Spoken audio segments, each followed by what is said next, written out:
കാട്ടാന ആക്രമണത്തിൽ ആദിവാസി മരണപ്പെട്ടു എന്നുള്ളതാണ്. കോതമംഗലത്തിന് സമീപം പൊങ്ങിൻ ചുവടിലാണ് അപകടമുണ്ടായത്. വിവരങ്ങളുമായി ലാൽ കൃഷ്ണൻ ചേരും. ലാലെ, ഈ വനവിഭവം ശേഖരിക്കാൻ പോകവേ കാട്ടാന ആക്രമിക്കുകയായിരുന്നു എന്നാണല്ലോ മനസ്സിലാക്കുന്നത്. വിവരങ്ങൾ ഇന്ന് വൈകിട്ട് 3:30-ക്ക് ശേഷമാണ് ഈ സംഭവം ഉണ്ടായതെന്നുള്ളതാണ് നമുക്ക് നിലവിൽ അറിയാൻ കഴിയുന്നത്. ഈ പൊങ്ങിച്ചൂടെന്ന് പറയുന്നത് കോതമംഗലം ഭൂതത്താൻകെട്ടിനപ്പുറം ഇടമലയാർ അണക്കെട്ടിന് സമീപത്തുള്ള ഒരു ആദിവാസി ഉന്നതിയാണ്. ഇവിടെ നിന്ന് വിഭവം ശേഖരിക്കാൻ പോയ ഒരു ആദിവാസിയായിട്ടുള്ള മധ്യവയസ്കനാണ് ഈ കാട്ടാനയുടെ ആക്രമണത്തിൽ പരിക്കേറ്റത് എന്നാണ് അറിയാൻ കഴിഞ്ഞത്. നിലവിലെ വിവരമനുസരിച്ച് കാട്ടാന വനവിഭവം ശേഖരിക്കുന്നതിനിടയിലെത്തിയ കാട്ടാന ഇദ്ദേഹത്തെ തുമ്പിക്കൈ കൊണ്ട് ചുഴറ്റിയെടുത്ത് എറിയുകയായിരുന്നു എന്നുള്ളതാണ്.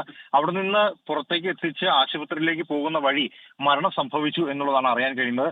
പുഷ്പാങ്കദൻ എന്നാണ് ഇദ്ദേഹത്തിന്റെ പേര് പറയുന്നത്. ഈ പേര് ഇതുവരെ ഉറപ്പിക്കാൻ കഴിഞ്ഞിട്ടില്ല. എന്താണെങ്കിലും കോതമംഗലം താലൂക്ക് ആശുപത്രിയിലേക്ക് മൃതദേഹം മാറ്റിയിട്ടുണ്ട്. ആശുപത്രിയിലേക്ക് പോകുന്ന വഴിക്കാണ് മരണം സംഭവിച്ചത് എന്നാണ് അറിയാൻ കഴിയുന്നത്. ഇദ്ദേഹത്തിന്റെ കൈകാലുകളെല്ലാം ഒടിഞ്ഞ നിലയിൽ തന്നെയാണ്. ലാലെ, ഇത് കാട്ടാന ആക്രമണം സ്ഥിരമായി ഉണ്ടാകുന്ന ഒരു മേഖലയാണോ? തീർച്ചയായിട്ടും മലയാറ്റൂർ ഫോറസ്റ്റ് ഡിവിഷന്റെ ഭാഗമായിട്ടുള്ള കാടാണ്. അത് കൊടുംവനമാണ്. നമ്മൾ നേരത്തെ പറഞ്ഞ പോലെ ഇടമലയാർ വനത്തിനകത്തുള്ള ഒരു ഉന്നതിയാണ് ഈ പൊങ്ങിച്ചൂട് ഉന്നതി എന്ന് പറയുന്നത്. അവിടെ നിന്നാണ് ഇവർ വനവിഭവം ശേഖരിക്കാൻ വേണ്ടിയിട്ട് പോയത്. ഇവരെ പ്രധാനപ്പെട്ട വരുമാന മാർഗം എന്ന് പറയുന്നത് അണക്കെട്ടിലെ മീൻപിടുത്തവും അതോടൊപ്പം വനവിഭവം ശേഖരിച്ച് പുറത്തു കൊണ്ടുവന്ന് വിൽക്കുന്ന അടക്കമുള്ള കാര്യങ്ങളാണ്. പക്ഷേ അത്തരം കാര്യങ്ങൾക്ക് ഇന്ന് പോയി എങ്കിലും കനത്ത മഴയുണ്ടായിരുന്നു. അതുകൊണ്ട് തന്നെ വളരെ വൈകിയാണ് ഇവരെ വനത്തിനകത്തേക്ക് പോയത്. ഈ പോകുന്ന വഴിക്കാണ് കാട്ടാന എത്തിയത് എന്നുള്ളതാണ് കൂട്ടത്തിൽ ഉണ്ടായിരുന്നവർ പറഞ്ഞതായിട്ട് ഫോറസ്റ്റ് ഡിപ്പാർട്ട്മെന്റിൽ നിന്ന് നമുക്ക് കിട്ടുന്ന വിവരം. അത്തരത്തിൽ വനവിഭവം ശേഖരിക്കാൻ വേണ്ടി പോകുന്ന വഴി കാട്ടാന മുമ്പിലേക്ക് വരികയും പിന്നോട്ട് തിരിഞ്ഞ് ഓടുകയായിരുന്ന ഇവരെ ആന പിന്തുടർന്നെത്തി തുമ്പികൈ കൊണ്ട് പിടിച്ച് ചുഴറ്റി എറിയുകയായിരുന്നു എന്നുള്ളതുമാണ് നിലവിൽ കിട്ടിയിരിക്കുന്ന വിവരം. ഈ അപകടത്തിൽപ്പെട്ട് ഉടനെ തന്നെ ഇദ്ദേഹത്തിന് സാരമായി പരിക്കുകൾ ഉണ്ടായിരുന്നു. അവിടെ നിന്ന് കൂടെ ഉണ്ടായിരുന്നവരാണ് വനത്തിന് പുറത്തേക്ക് ഇദ്ദേഹത്തെ എത്തിച്ചത്. പുറത്തെത്തിച്ച ജീപ്പ് മാർഗം കോതമംഗലം താലൂക്ക് ആശുപത്രിയിലേക്ക് പോകുന്നതിനിടയിലാണ് മരണം സംഭവിച്ചതെന്നാണ് അറിയുന്നത്. ലാൽകൃഷ്ണനാണ് വിശദാംശങ്ങൾ നൽകിക്കൊണ്ടിരിക്കുന്നത്.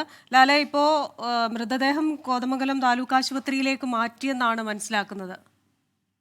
അതെ, തീർച്ചയായിട്ടും. അതായത് ആശുപത്രിയിലേക്ക് പോകുന്ന വഴിയാണ് മരണം സംഭവിച്ചത്. അതുകൊണ്ട് തന്നെ താലൂക്ക് ആശുപത്രിയിലേക്ക് എത്തി മരണം സ്ഥിരീകരിക്കുകയായിരുന്നു. അവിടെ തന്നെ മോർച്ചറിയിൽ സൂക്ഷിക്കും. നാളെ പോസ്റ്റ്മോർട്ടം നടപടികളടക്കം പൂർത്തിയാക്കേണ്ടതുണ്ട്. ഇതിനുവേണ്ടി മൂവാറ്റുപുഴയിലെ ജനറൽ ആശുപത്രിയിലേക്ക് കൊണ്ടുപോകുമെന്നുള്ളതാണ് അറിയുന്നത്. ഈ കാട്ടാന ആക്രമണം എന്ന് പറയുന്നുണ്ടെങ്കിലും ഇത് വനം വകുപ്പിന് കൂടുതൽ സ്ഥിരീകരിക്കേണ്ടതുണ്ട്. കാരണം മറ്റ് ആനയെ കണ്ട് ഭയന്ന് ഓടുന്നതിനിടയിൽ പറ്റിയ അപകടമാണോ എന്ന കാര്യങ്ങളെല്ലാം സംശയിക്കുന്നുണ്ട്. കൂടുണ്ടായിരുന്നവരുടെ മൊഴി മാത്രമാണ് ഇപ്പോൾ സാധൂകരിക്കുന്നത്. ഈ പോസ്റ്റ്മോർട്ടത്തിൽ നിന്ന് ഇതുമായി ബന്ധപ്പെട്ട് കൂടുതൽ കാര്യങ്ങൾ അറിയാൻ കഴിയും. അതുകൊണ്ട് തന്നെയാണ് പോസ്റ്റ്മോർട്ടം നടപടികളിലേക്ക് കടക്കാം എന്ന തീരുമാനത്തിലേക്ക് എത്തിയിരിക്കുന്നത്. അത് മാത്രമല്ല, ഒരാളുടെ മരണം സംഭവിച്ചതുമായി ബന്ധപ്പെട്ടുള്ള വാർത്ത വളരെ വൈകിയാണ് പുറത്തേക്ക് അറിയാൻ കഴിഞ്ഞത്.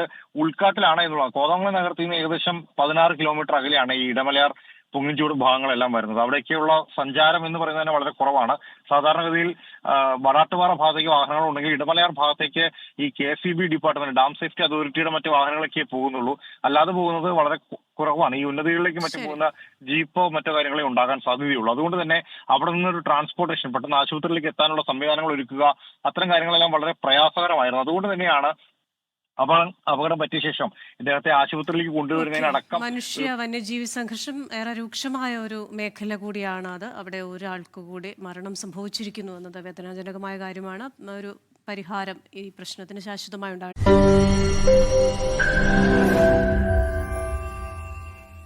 ലോകത്തെവിടെയായാലും ഏത് സമയത്തും 24 വാർത്തകളും ഓഗ്മെന്റഡ് റിയാലിറ്റി പാക്കേജുകളും എക്സ്പ്ലെയിനറുകളും വിശദമായി കാണാൻ ഞങ്ങളുടെ യൂട്യൂബ് ചാനൽ നിങ്ങൾക്ക് സബ്സ്ക്രൈബ് ചെയ്യാം.